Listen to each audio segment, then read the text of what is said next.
কোটা বিরোধী আন্দোলনে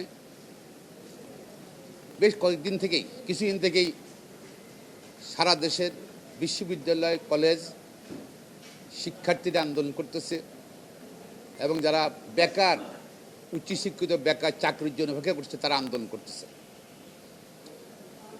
আন্দোলন কিন্তু অনেকদিন থেকে চলছে। ছাত্ররা তাদের আন্দোলন করতেছে কোটা বিরোধীরা, এবং কোনো ঘটনা দুর্ঘটনা কিছু ঘটে নাই। সম্প্রতি গত কয়েকদিন থেকে সরকারের মন্ত্রীরা ধমক দিচ্ছেন, পুলিশরা ধমক দিচ্ছেন, তাদেরকে আন্দোলনে সরে যেতে বলছেন এবং তারা বলতে চাচ্ছেন বল প্রয়োগ করবেন। এর মধ্যে তারা অতিরিক্ত বল প্রয়োগ করছে। পুলিশ একজন পুলিশ সিপাহী যাচ্ছে বিশ্ববিদ্যালয়ে একজন ছাত্রকে, ফাইনাল ইয়ার স্টুডেন্টকে সে পিটিয়েছে। কত লজ্জার! রাষ্ট্র কি চাচ্ছে সেটা আমরা বুঝতে পারছি না। আমরা বলবো শুধু সরকারের যে চিন্তাভাবনা, পুলিশের যে চিন্তাভাবনা, তাদেরকে বল প্রয়োগ থেকে বিরত থাকার জন্য অনুরোধ জানাচ্ছি। এটা মানবাধিকার লঙ্ঘন, মৌলিক অধিকার লঙ্ঘন। গণতান্ত্রিক শাসন ব্যবস্থা যদি দাবি করি আমরা, যে কোনো ব্যক্তি তার সমর্থনে তার মৌলিক অধিকার, চাকরির অধিকার, কর্মের অধিকারে বক্তব্য রাখতেই পারে, আন্দোলন করতে পারে এবং ডান্ডা মেরে ঠান্ডা করবে, এটা কোনো সভ্য জাতির জন্য হইতে পারে না। তার মৌলিক অধিকার লঙ্ঘন করবেন সেটা হইতে পারে না। আমি সরকারের মাননীয় মন্ত্রীদেরকে, আইনশৃঙ্খলা বাহিনীকে অনুরোধ করব, সরকার আইনশৃঙ্খলা বাহিনীকে কোটা বিরোধী আন্দোলনকারীদের উপর লেলিয়ে দিচ্ছে, যদি চাচ্ছেন সেটা থেকে বিরত রাখুন এবং অতিরিক্ত বল প্রয়োগ করছেন সেটি বিরত রাখুন। মানবাধিকার, মৌলিক অধিকার লঙ্ঘন করবেন না। আর কোটা নিয়ে তো এর মধ্যে আপনারা জানেন অনেক কেলেঙ্কারি বেরিয়েছে। কারো মেয়েকে বিয়ে দিবে সেই জন্য চাকরি দিচ্ছে কোটায়। আর কোটা তো আমি কোর্টের আদেশ নিয়ে কোনো কথা বলতে চাচ্ছি না।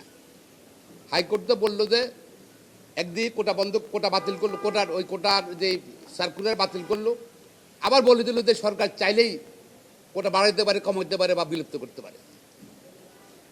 আমি এটা অস্পষ্ট, এটা ছোট্ট একটা আদেশে যেটা বললেন, তো সরকারের কাছেই তো ক্ষমতা নাকি, হাইকোর্ট বললেন। আবার অনাবল আবিলিটি স্ট্যাটাসকো দিয়েছেন, সেটা আপনারা দেখেছেন, সে বলতে চাচ্ছি না।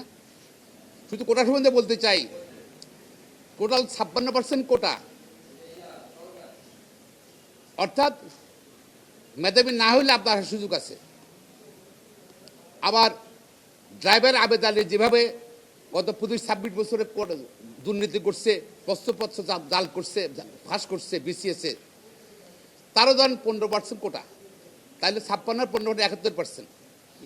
এরপরে আপনার ধরেন মেধাবী অনেকেই, তাদের পুলিশ রিপোর্ট দিতে হয়। পুলিশ রিপোর্টের সময় সেখানে পুলিশ বলছে যে এইটা ওই পরিবারের সন্তান, এর জন্ম ওইখানে, মানে অন্যদেরকে দেওয়ার জন্য, সেখানে 15% কেটে দিছে মেধাবীদেরকে। তাহলে কত গেলো? আরো 15 গেল নাকি? হ্যাঁ 86। তারপর পিএসসির বা অফিসারদের কোটা দেখলাম যে অনেক ডেপুটি ডাইরেক্টর কোটা আছে, এবং সদস্য যারা ছিল তারা কি করছে না করছে আমরা জানি না, তাদের ধরেন আরো 10% কোটা, 96%। তো আমার কাছে মনে হয় 4% মেধাবী আসছে না। এতে গিয়ে জাতি বিশাল একটা সংকটের মুখে পড়বে। কারণ মেধাবীরা প্রশাসনে না আসলে, রাষ্ট্র পরিচালনায় কিন্তু একটা বিশাল সংকটের সম্মুখীন হবে। আমি মনে করি এইসব সব দুর্নীতি নিয়ে যা আসছে পত্রপত্রিকা প্রতিদিন, এগুলো নিয়ে সুপ্রিম কোর্টে একজন বিচারপতির নেতৃত্বে, যেহেতু পিএসসি পাবলিক সার্ভিস কমিশন একটা সাংবিধানিক পদ, সুপ্রিম কোর্টের একজন বিচারপতি নিয়ে তদন্ত করা, সৎ বিচারপতি নিয়ে, যিনি আবার এদিক সেদিক না, সৎ বিচারপতি, ব্যক্তি সম্পন্ন বিচারপতি নিয়ে এটা তদন্ত কমিটি করা হোক। কোটার গত 15-20 বছর কী অবস্থা হয়েছে, কারা কী করছে না করছে, কেলেঙ্কারি করছে, সবগুলো বেরিয়ে আসবে। তো আমি এইটাও দাবি করছি। পাশাপাশি আবার আইনশৃঙ্খলা বাহিনী সরকারকে অনুরোধ করব, যারা কোটা বিরোধী আন্দোলন করছে তাদের উপর আইনশৃঙ্খলা বাহিনী লেলিয়ে দেবেন না, দায়িত্ব কিন্তু সরকার নিতে হবে। আজকের প্রধানমন্ত্রী তো 18 সালে বলছিল কোটা প্রথা প্রত্যাহার করেছেন। তো সেই কারণে মানুষের লঙ্ঘন না হয়, বল প্রয়োগ না করার জন্য আমি আইনশৃঙ্খলা বাহিনী এবং সরকারকে অনুরোধ করছি। অনুরোধ সারা দেশের মানুষ কিন্তু এই ব্যাপারে পর্যবেক্ষণ করছে এবং পরিস্থিতি আরও জটিল থেকে জটিলতর হবে, জাতীয় একটা সংকটের সৃষ্টি হয়ে যাবে। আশা করছি আপনার মাধ্যমে, প্রিয় সাংবাদিক বন্ধুগণ, আপনাদের মাধ্যমে আমি সুপ্রিম কোর্ট বার অ্যাসোসিয়েশন, আমরা সভাপতি বা কার্যকরী সদস্যরা আছে, অন্য বন্ধুরা আছে, আমাদের এই বক্তব্য সরকারের কাছে দৃষ্টিতে আসবে।